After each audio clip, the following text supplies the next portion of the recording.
السلام علیکم ورحمۃ اللہ وبرکاتہ۔ آسان تفسیر القرآن، اور آج سورہ حدید کی آیت نمبر 16 لفظی با محاورہ ترجمہ اور تفسیر سے انشاءاللہ عز و جل ہم پڑھنے لگے ہیں۔ تو آئیں سب سے پہلے ہم تلاوت سماعت فرماتے ہیں، اس کے بعد تفسیر کی طرف چلتے ہیں۔ اعوذ باللہ من الشیطان الرجیم،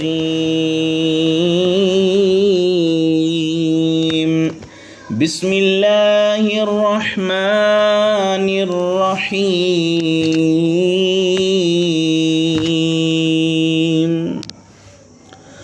أَلَمْ يَأْنِ لِلَّذِينَ آمَنُوا أَن تَخْشَعَ قُلُوبُهُمْ لِذِكْرِ اللَّهِ وَمَا نَزَلَ مِنَ الْحَقِّ ولا يكونوا كالذين أوتوا الكتاب من قبل فطال عليهم الأمد فقست قلوبهم وكثير منهم فاسقون۔ کیا ابھی وہ وقت نہیں آیا اہل ایمان کے لیے کہ جھک جائیں ان کے دل یاد الہی کے لیے اور اس سچے کلام کے لیے جو اترا ہے، اور نہ بن جائیں ان لوگوں کی طرح جنہیں کتاب دی گئی اس سے پہلے، پس لمبی مدت گزر گئی ان پر تو سخت ہو گئے ان کے دل، اور ایک کثیر تعداد ان میں سے نافرمان بن گئی۔ علم یعنی کیا بھی وقت نہیں آیا للذین آمنوا اہل ایمان والوں کے لیے، ان کہ تخشع جھک جائیں قلوبہم ان کے دل، لذکر اللہ یاد الہی کے لیے، وما نزل اور جو اترا ہے، من الحق سچا کلام، ولا یکونوا اور نہ بن جائیں کالذین ان لوگوں کی طرح، اوتوا الکتاب جنہیں کتاب دی گئی، من قبل اس سے پہلے، فطال پس لمبی گزر گئی، علیہم ان پر، الامد مدت، فقست قلوبہم تو سخت ہو گئے ان کے دل، وکثیر اور کثیر تعداد، منہم ان میں سے، فاسقون نافرمان بن گئی۔ اب اس آیہ مبارکہ کا ترجمہ ہم کنز العرفان سے کرتے ہیں۔ کیا ایمان والوں کے لیے ابھی وہ وقت نہیں آیا کہ ان کے دل اللہ کی یاد اور اس کے حق کے لیے جھک جائیں جو نازل ہوا ہے، اور مسلمان ان جیسے نہ ہوں جنہیں پہلے کتاب دی گئی، پھر ان پر مدت دراز ہو گئی تو ان کے دل سخت ہو گئے، اور ان میں بہت سے فاسق ہیں۔ آئیں اب اس آیہ مبارکہ کی تفسیر کی طرف چلتے ہیں۔ یہ بڑی خوف افزا آیت ہے۔ یہاں پہ علم یعنی کو اگر دیکھیں، یعنی لفظ اس کے دو مادے ہیں اور معنی دونوں کا ایک ہے، یعنی انا یعنی اور آنا یعینو دونوں کا معنی قرب حان ہے، قریب ہونا، نزدیک ہونا وغیرہ۔ جب تک دل میں کمال عجز یا کمال عجز و نیاز پیدا نہ ہو، نہ ایمان کا لطف آتا ہے، نہ عبادت میں مزہ آتا ہے۔ جب تک دل اس احساس سے لبریز نہ ہو کہ کہاں خالق ارض و سما اور کہاں یہ بندہ حقیر و بے نوا، اس کی شان کبریائی اور اس کے عظمت و جلال پر جب نگاہیں جم کر رہ جاتی ہیں، اس وقت نہ اپنی ذات نظر آتی ہے نہ اپنی حسنات۔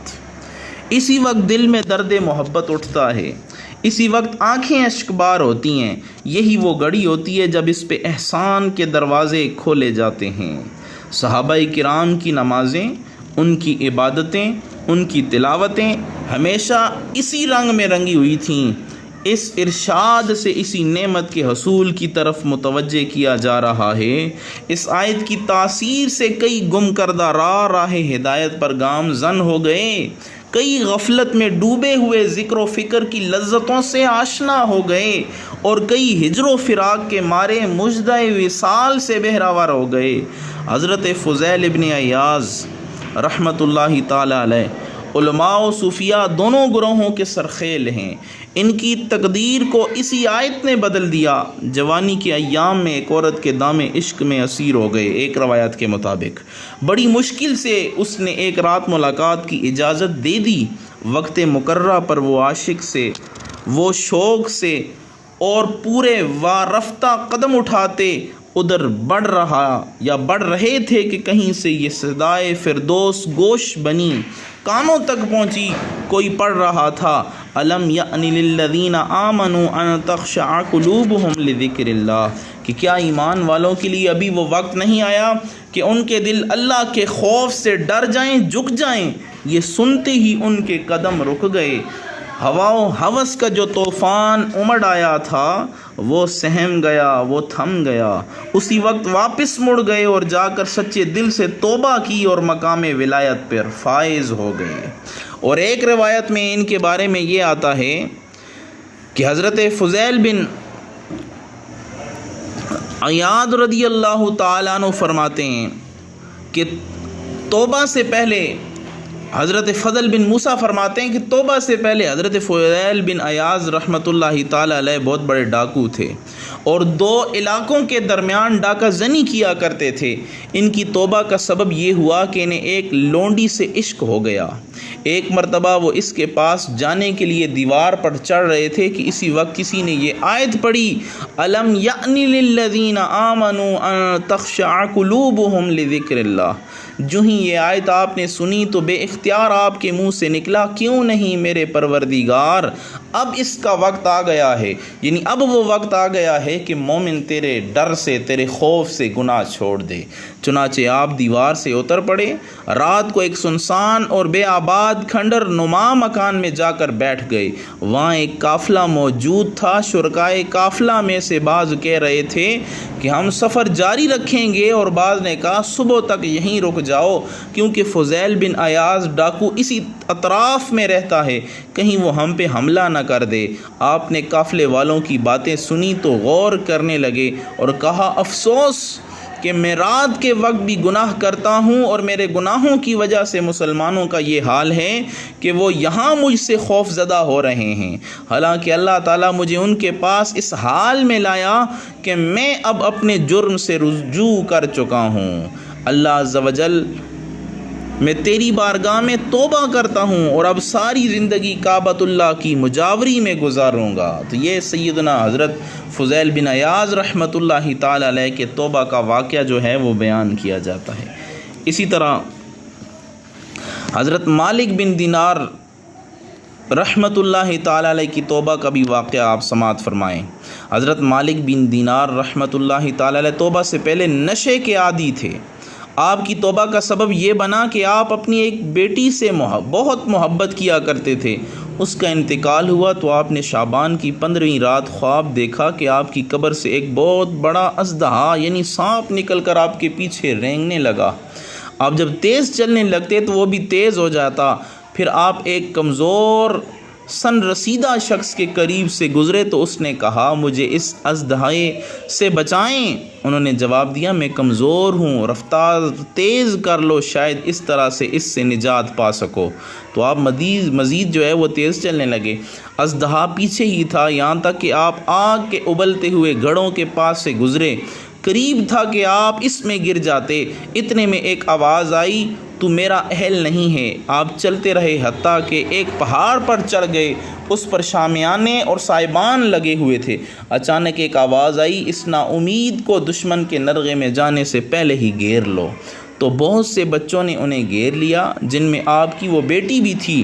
وہ آپ کے پاس آئی اور اپنا دایاں ہاتھ اس اژدہے کو مارا تو وہ بھاگ گیا، اور پھر وہ آپ کی گود میں بیٹھ کر یہ آیت پڑھنے لگی الم یأن للذین آمنوا ان تخشع قلوبہم لذکر اللہ وما نزل من الحق۔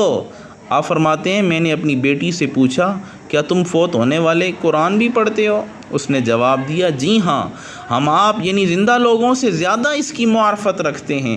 پھر آپ نے اس جگہ ٹھہرنے کا مقصد پوچھا، اس نے بتایا یہ بچے قیامت تک یہاں ٹھہر کر اپنے ان والدین کا انتظار کریں گے جنہوں نے انہیں آگے بھیجا۔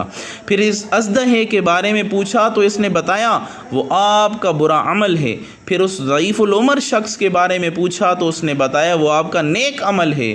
آپ نے اسے اتنا کمزور کر دیا ہے، اس میں آپ کے برے عمل کا مقابلہ کرنے کی جو ہے وہ سکت نہیں ہے، طاقت نہیں ہے، لہٰذا آپ اللہ تعالیٰ کی بارگاہ میں توبہ کریں اور ہلاک ہونے سے پہلے پہلے بچیں۔ پھر وہ بلندی پر چلی گئی، جب آپ بیدار ہوئے تو اسی وقت سچی توبہ کر لی۔ اور آگے اللہ نے ارشاد فرمایا وَلَا يَكُونُوا كَالَّذِينَ أُوتُوا الْكِتَابَ مِن قَبْلُ، اور مسلمان ان جیسے نہ ہوں جنہیں پہلے کتاب دی گئی۔ اس آیت میں اللہ تعالیٰ نے مسلمانوں کو ان یہودیوں اور عیسائیوں کی مشابہت اختیار کرنے سے منع فرمایا جنہیں ان سے پہلے کتاب تورات اور انجیل دی گئی، جب ان پر ان کے اور ان کے انبیاء کرام علیہ الصلوۃ والسلام کے درمیان کی مدت دراز ہو گئی تو ان کا حال یہ ہوا کہ انہوں نے اپنے ہاتھوں سے اللہ تعالیٰ کی کتاب میں تبدیلی کر دی اور اس کے بدلے تھوڑی سی قیمت حاصل کر لی اور اس کتاب کو اپنی پیٹھ کے پیچھے پھینک دیا، اور مختلف نظریات، عجیب و غریب اقوال کے درپے ہوئے اور دین الہی کے احکام پر لوگوں کے کہنے کے مطابق عمل کرنے لگے، اور انہوں نے اپنے علماء اور راہبوں کو اللہ تعالیٰ کے علاوہ اپنا رب مان لیا، تو اس وقت ان کے دل سخت ہو گئے، اور اس سختی کی وجہ سے ان کا یہ حال ہوا کہ وہ کسی نصیحت کو قبول کرنے کے لیے تیار نہیں تھے، اور نہ ہی جنت کی بشارت اور جہنم کی وعید سن کر ان کے دل نرم ہوتے تھے۔ ان کے دل بھی فاسد، اعمال بھی باطل ہیں، جیسا کہ اللہ تعالیٰ نے ایک مقام پہ ارشاد فرمایا فَبِمَا نَقْضِهِم مِّيثَاقَهُمْ لَعَنَّاهُمْ وَجَعَلْنَا قُلُوبَهُمْ قَاسِيَةً يُحَرِّفُونَ الْكَلِمَ عَن مَّوَاضِعِهِ وَنَسُوا حَظًّا مِّمَّا ذُكِّرُوا بِهِ، تو ان کے عہد توڑنے کی وجہ سے ہم نے ان پہ لعنت کی اور ان کے دل سخت کر دیے، تو وہ اللہ کی باتوں کو ان کے مقامات سے بدل دیتے ہیں، اور انہوں نے ان نصیحتوں کا بڑا حصہ بلا دیا جو انہیں کی گئی تھیں، یعنی ان کے دلوں میں فساد آ چکا تھا جس کی وجہ سے وہ سخت ہو گئے تھے، اور اللہ تعالیٰ کی کتاب میں تحریف کرنا ان کی فطرت ثانیہ بن چکی تھی۔ انہوں نے وہ کام کرنے چھوڑ دیے جن کے کرنے کا انہیں حکم دیا گیا تھا، اور ان کاموں کو کرنے لگے جنہیں کرنے سے انہیں منع کیا گیا تھا۔ اسی وجہ سے اللہ تعالیٰ نے امور اصلیہ اور فرعیہ یعنی عقائد و احکام میں سے کسی ایک چیز میں بھی ان کی مشابہت کرنے سے ہمیں منع فرما دیا۔ اللہ تعالیٰ کے اس حکم کو سامنے رکھتے ہوئے ان لوگوں کو نصیحت حاصل کرنی چاہیے جو اپنی صورت اور سیرت یہودیوں اور عیسائیوں جیسی بناتے ہیں اور اس پر فخر محسوس کرتے ہیں، اور ان لوگوں کو بھی نصیحت حاصل کرنی چاہیے جو مسلمان کہلانے کے باوجود مسلمانوں کو یہودی اور عیسائی نظریات اور ان کے طور طریقے اپنانے کی کسی بھی انداز میں ترغیب دیتے ہیں۔ اللہ تعالیٰ مسلمانوں کو ہدایت کی توفیق عطا فرمائے۔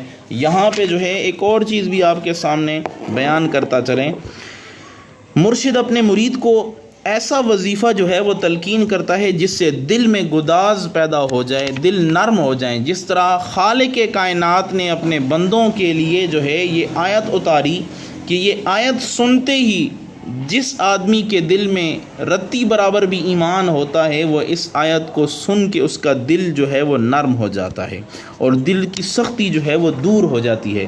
تو مرشد کامل بھی اپنے مرید کو دل کی سختی کو دور کرنے کے لیے، دل کو نرم و گداز بنانے کے لیے وظیفہ جو ہے وہ متعین کرتا ہے۔ تو انسان اپنی عاجزی اور اپنے محبوب حقیقی کی عظمت اور جلالت شان سے پوری طرح آگاہ ہو جائے تاکہ بارگاہ صمدیت سے جب انوار و تجلیات، انعامات و احسانات کی بارش برسے تو اسے وہ اپنا کمال یا استحقاق نہ سمجھے بلکہ اسے محض اپنے مولائے کریم کا لطف و احسان یقین کرے۔ یہی کمال بندگی ہے، یہی انسانیت ہے اور یہی معراج ابدیت ہے۔ اسی وجہ سے فرمایا ایاک نعبد و ایاک نستعین۔ تو اس آیت مبارکہ میں سالک راہ کو اسی کی تلقین کی گئی ہے۔ اور آگے جو اللہ تعالیٰ نے یہ ارشاد فرمایا وَكَثِيرٌ مِّنْهُمْ فَاسِقُونَ کہ ایک کثیر تعداد ان میں سے نافرمان بن گئی۔ تو موسیٰ علیہ السلام اور عیسیٰ علیہ السلام سے جن لوگوں نے راہ راست فیضان حاصل کیا تھا ان کے دلوں میں عجز و نیاز پیدا ہو گیا تھا، لیکن جب عرصہ دراز گزر گیا عہد رسالت کے برکات اور اثرات آہستہ آہستہ ماند پڑتے گئے تو بعد میں آنے والے لوگوں نے یا ان کے دلوں نے جو ہے وہ سختی اختیار کر لی، ان کے دل سخت ہوتے گئے، فسق و فجور کی طرف طبیعت راغب ہوتی گئی، مائل ہوتی گئی، اپنے آباء و اجداد کی انابت و انقیاد کی راہ کو دشوار اور پرخار خیال کر کے انہوں نے ترک کر دیا اور گناہوں کی رنگیلی دنیا میں کھو کے رہ گئے اور اپنی آخرت کو بھی برباد کر دیا اور اپنی دنیا کی زندگی کو بھی اجیرن بنا لیا۔ اللہ سے دعا ہے اللہ تعالی ہم سب کو سمجھنے کی کامل توفیق عطا فرمائے، آمین۔